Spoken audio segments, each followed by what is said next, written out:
has a liver transplant. Oh, okay.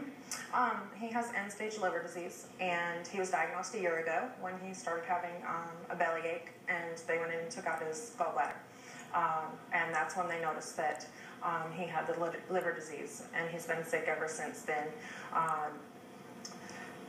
We've had a rough year, and on June 29th, he was placed on the transplant list over at Oxnard's in New Orleans on the East Bank, and they explained to us that about 20% of the patients wait on the list for Are you for a kind of cadaver. scared about this a little bit, honestly?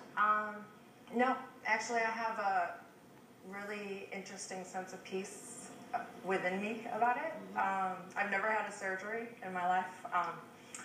The worst thing I've ever had done is my wisdom teeth pulled, but it was a no-brainer for me. It was definitely not a thing and I would like to think that anyone would do it. Well, it's a summer block party, and as we've said, it's for a great cause. And very quickly, Ray, who will be playing again? After Midnight and Little Danny and the D Junior Band. And DJ Rocco. Yeah, and that's going to be going on down at Mike's Speakeasy. Downtown Gulfport. I like to say kind of on the fringe of downtown Gulfport, right there on Highway 90. Thanks to both of you for being with us today. God bless you for helping your dad, and good luck with everything. Great. Thanks. We all know that seat belts and car seats have saved countless lives every year.